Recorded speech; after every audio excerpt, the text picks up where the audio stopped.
On assiste impuissant ces derniers temps à des catastrophes naturelles, des éboulements des terres, des écroulements des maisons. Toutes ces conséquences désastreuses démontrent à suffisance que des études liées à la terre n'ont pas été bien effectuées. Pourtant, la République démocratique du Congo regorge des spécialistes de la terre capables de donner les détails d'un espace, ses limites et ses mesures. Ces experts s'appellent géomètres. Un géomètre, qui est-il et quel est son apport dans la société? Pourquoi est-il impliqué dans la plupart des cas dans des conflits fonciers? Quelles sont les aptitudes d'un géomètre et que reprochez-vous au géomètre?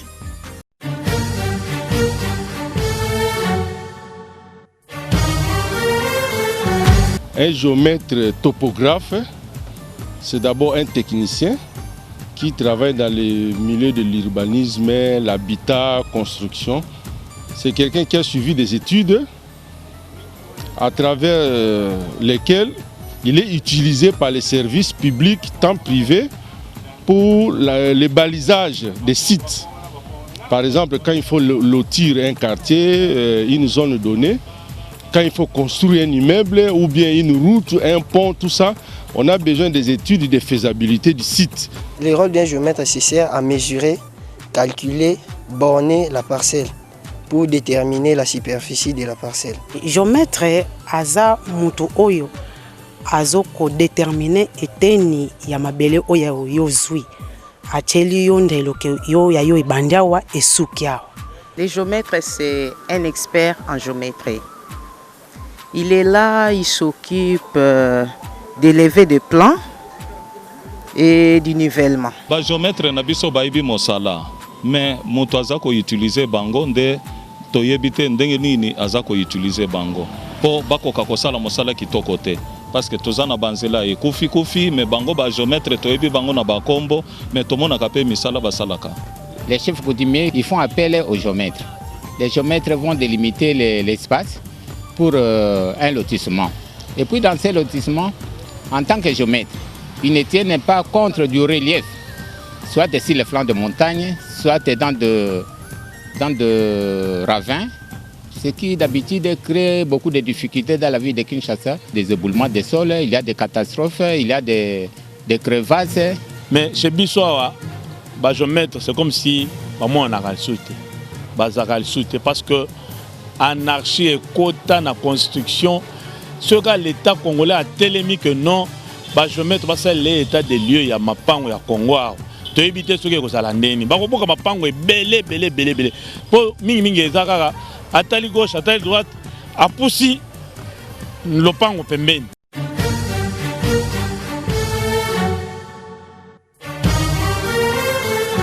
Quel est le profil du géomètre? Comment le devient-on? La profession du géomètre relève-t-elle de l'administration publique ou est-elle libérale? Pourquoi doit-on recourir au travail d'un géomètre dans différents domaines de la vie nationale? En somme, quelle est la finalité du travail d'un géomètre et quel est son champ d'action? L'expert nous éclaire.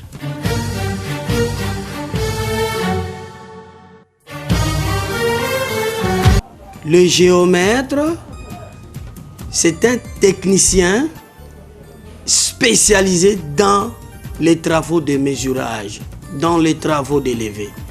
Bref, c'est un professionnel d'un ruban, un professionnel de mesurage, de la délimitation, des expertises. La profession de géomètre est régie par la loi, c'est sur l'ordonnance 097 du 13 mai 1963 pour la création du métier de géomètre. Pour devenir géomètre, il faut étudier.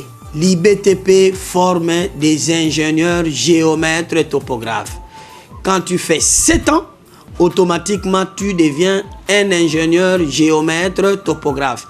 Expert immobilier, après avoir prêté serment devant le parquet, tu deviens expert immobilier et foncier assermenté.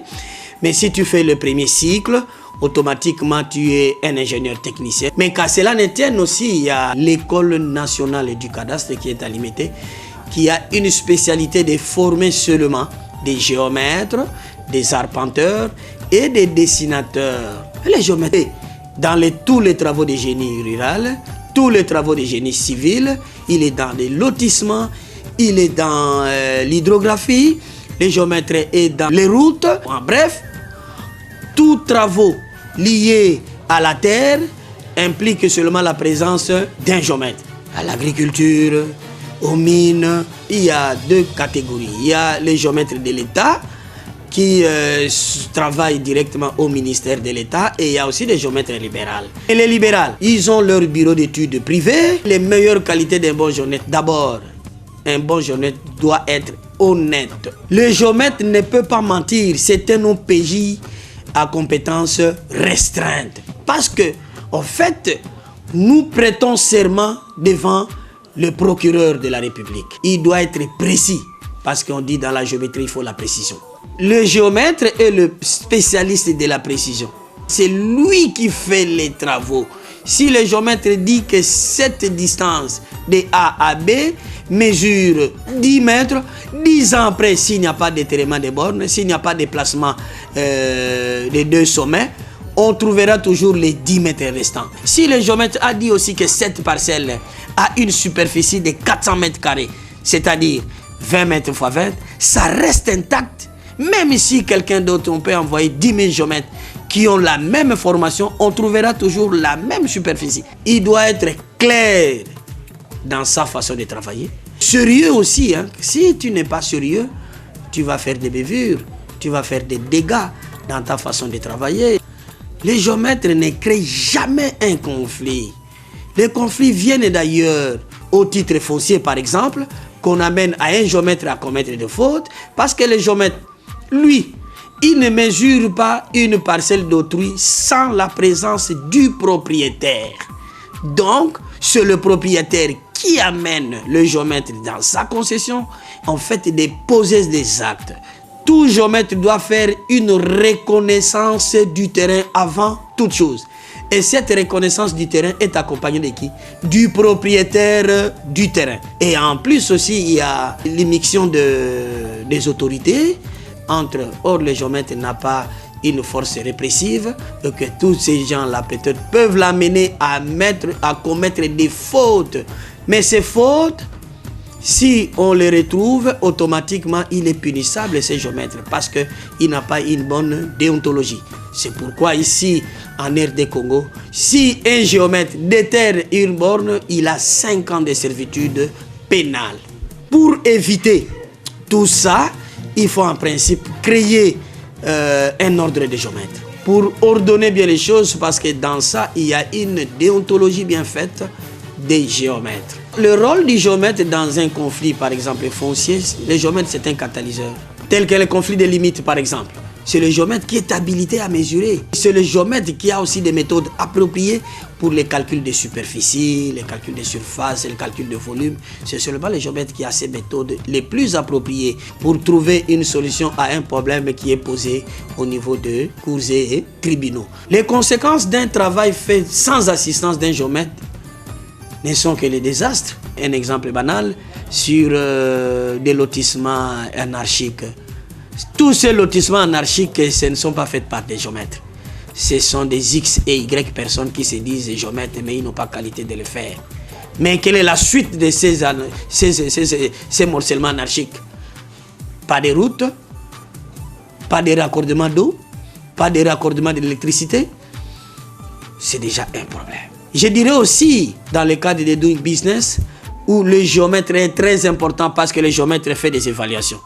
Parce que c'est seulement lui qui peut donner la vraie valeur d'un immeuble. C'est le géomètre seul. Et en plus aussi, dans le cadre des sinistres, de la SONAS par exemple, on a besoin du géomètre parce que c'est le géomètre qui peut donner la valeur intrinsèque d'un immeuble, qui sera une valeur à assurer. Vous avez suivi dernièrement, il y a eu des éboulements, des écroulements des maisons. C'est parce que le géomètre n'est pas passé. Le travail d'un géomètre est couronné par un plan. Ce plan est à grande échelle ou à petite échelle. Tout dépend aussi de la précision. Parce que ce plan que le géomètre dresse est représenté par des signes conventionnels. Ces signes conventionnels, c'est seulement, pour les interpréter, c'est seulement un géomètre qui peut interpréter ces signes conventionnels.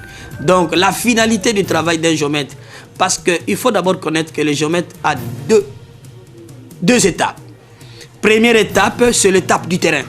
Il se marie avec le terrain. Il doit faire une prospection avec le terrain. Il doit descendre sur le terrain. Il doit voir le terrain, voir l'état physique du terrain. Aussitôt travailler avec des appareils performants, il rentrera au bureau faire des calculs. Et après ces calculs, il va sortir un plan. Et un plan qui sera mis à la portée de tout le monde. Et c'est ce plan que les architectes, par exemple, dans les cadres des constructions, ils vont utiliser dans les cadres des aménagements. C'est parce que le géomètre a donné le mouvement possible de la terre. Il est la première personne à descendre sur le terrain et la dernière personne à terminer. Parce qu'il doit vérifier si cet édifice fait est très bien en fonction des plans à courbe de niveau que lui a tracé. Parce que le courbe de niveau, ça donne l'allure du terrain.